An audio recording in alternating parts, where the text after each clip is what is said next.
ತಂದೆಯ ಖಾಲಿ ಕೂಗು. ಮಂಜು ಒಂದು ದೊಡ್ಡ ಕಂಪನಿಯಲ್ಲಿ ಕೆಲಸ ಮಾಡ್ತಿದ್ದ. ಹೊಸ ಪ್ರಾಜೆಕ್ಟ್, ಹೊಸ ಡೆಡ್ಲೈನ್ಸ್, ಪ್ರತಿದಿನ ಆಫೀಸ್ ಹೌಸ್ ನಡುವೆ ಓಡಾಟ. ಆದರೆ ಈ ವ್ಯಸ್ತತೆಯಲ್ಲಿ ಅವನಿಗೆ ಮರೆತು ಹೋಗುತ್ತಿತ್ತು ತಂದೆಯೊಂದಿಗಿನ ಒಂದು ಸಣ್ಣ ಮಾತುಕತೆ. ತಂದೆ ಪ್ರತಿದಿನ ಸಂಜೆ ಅವನಿಗೆ ಫೋನ್ ಮಾಡ್ತಿದ್ದರು.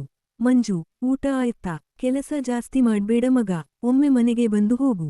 ಆದರೆ ಮಂಜು ಉತ್ತರ ಎಂದೂ ಅದೇ. ಅಪ್ಪ, ಈಗ ಬಿಸಿ, ನಂತರ ಮಾತಾಡ್ತೀನಿ. ಒಮ್ಮೆ 2 ದಿನಗಳ ಕಾಲ ತಂದೆ ಫೋನ್ ಮಾಡಲಿಲ್ಲ. ಮಂಜು ಸ್ವಲ್ಪ ಯೋಚಿಸಿದರು, ಶಾಯದ ಅಪ್ಪ ಬಿಸಿ ಇರ್ತಾರೇನೋ ಅಂತ ಮುಂದುವರಿದ. 3ನೇ ದಿನ ರಾತ್ರಿ 10 ಗಂಟೆಗೆ ಫೋನ್ ಬಂತು.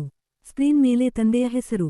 ಮಂಜು ಫೋನ್ ನೋಡಿಕೊಂಡು, ಇಷ್ಟು ತಡಕ್ಕೆ ಏನಿರಬಹುದು, ನಾಳೆ ಮಾಡ್ತೀನಿ ಎಂದು ಕಾಲ್ ಅವಾಯ್ಡ್ ಮಾಡಿಬಿಟ್ಟ. ಆ ರಾತ್ರಿ ನಿದ್ರೆ ಬರಲಿಲ್ಲ. ಹಳೆಯ ಬಾಲ್ಯ ನೆನಪುಗಳು ತಲೆ ತೋರಿಸ್ತು. ತಂದೆ ಕೈ ಹಿಡಿದು ಶಾಲೆಗೆ ಕೊಂಡೊಯ್ದ ದಿನಗಳು. ಅವನು ಬೀಳ್ಕೊಂಡಾಗ ಓಡಿಬಂದು ಎತ್ತಿಕೊಂಡ ದಿನಗಳು. ಆದರೂ ನಾಳೆ ಮಾತಾಡೋಣ ಅಂತ ಮಂಜು ತನ್ನನ್ನು ಸಮಾಧಾನ ಪಡಿಸಿಕೊಳ್ಳುತ್ತಾನೆ. ಬೆಳಗ್ಗೆ 6 ಗಂಟೆ. ಫೋನ್ ಗಂಟೆ ಮಾಡಿತು. ಸ್ಕ್ರೀನ್ ಮೇಲೆ ಅಪ್ಪನ ಸ್ನೇಹಿತ ಶಾಮ್ರಾವ್. ಮಂಜು, ನಿನ್ನ ಅಪ್ಪನಿಗೆ ನಿನ್ನೆ ರಾತ್ರಿ ಶ್ವಾಸ ಕಡಿಮೆಯಾಯ್ತು.